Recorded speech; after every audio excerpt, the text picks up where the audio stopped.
right, today we're going to see what Post Malone would look like without all those lovely tattoos all over his face.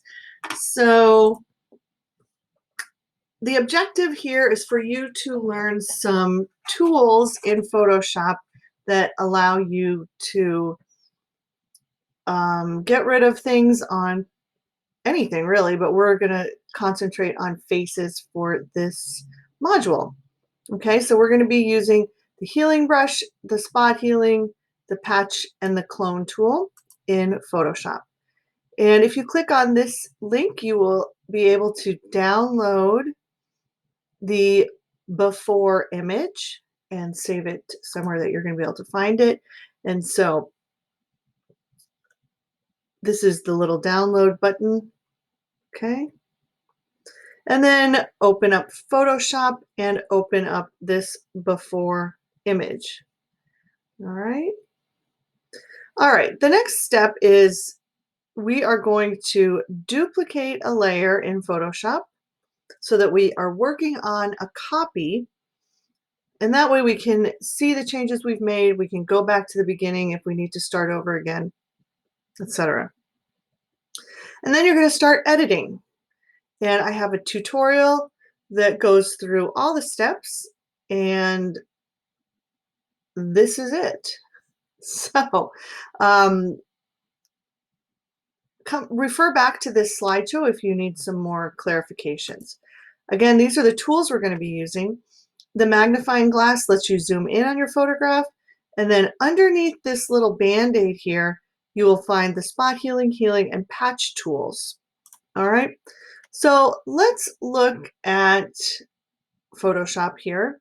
I've already duplicated the layer, and how I did that was I right-clicked and then duplicate layer. Okay, and you can label it something if you want to. You don't have to. Now you can see I have 3 copies, which I don't really need, so I'm going to right-click and delete that layer. But make sure you're working on the copy. All right, over here is your magnifying glass, zoom tool.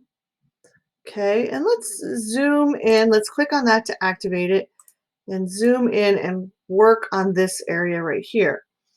If you press the space bar, your cursor becomes a hand and you can move around your image. Okay, pointing out, don't forget he's got tattoos down here that you want to remove. Okay, so the first tool I'm going to use is the spot healing brush. And if you can see here, my brush is of a certain size. And if I click on the 2 keys to the right of the P on your keyboard, I can make that brush larger or smaller.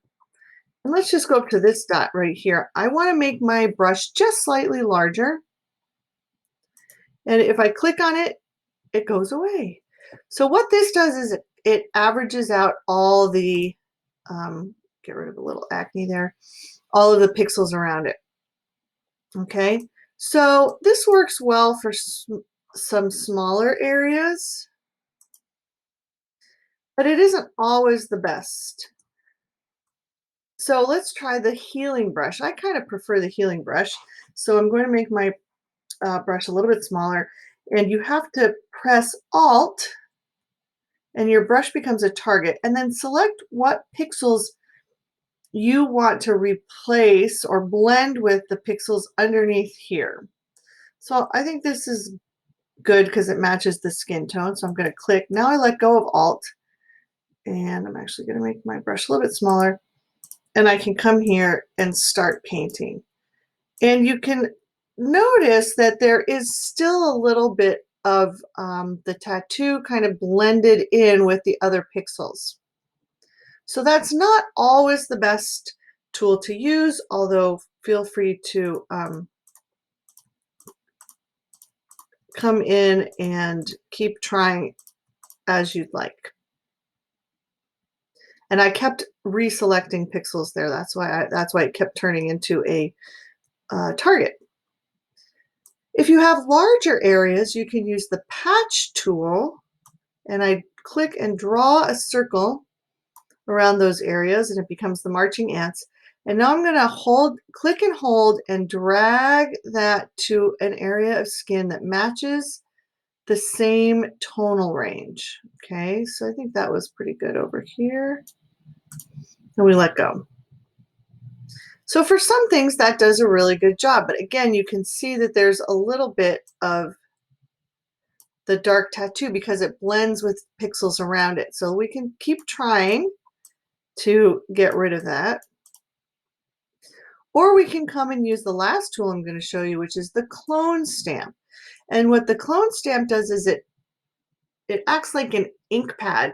It copies the pixels that you select when you click on the Alt. You hold down the Alt button, it becomes a target, click, and now it's picked up those pixels and it's going to actually place them on top.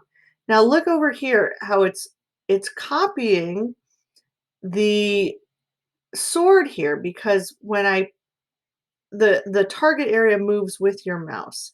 So you're going to have to keep pressing Alt to reselect areas, okay, that kind of match the skin tone. You don't want to get rid of something like that because that's part of him and who he is. So the clone stamp works really well. It just takes a little more work because you have to make sure that you, sorry, make sure I'm going too fast for my computer. Make sure you select skin around that matches the same tone. And sometimes it's going to be over here. Although in that case it wasn't. All right, so you are slowly going to work your way around trying to figure out which of the tools work best for you. Clone stamp, healing brush, spot healing brush, or patch tool. All right, and that is it. Now you're going to, I can click on my magnifying glass, fit screen, and now if I click off the eyeball, I can see the work I've done. Okay, now you're just going to save it as a JPEG onto your computer, and you're going to call it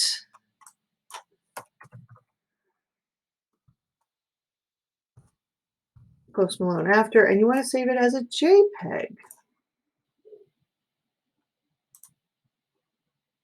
Okay, and medium or high is fine. And it will be in your Google Drive.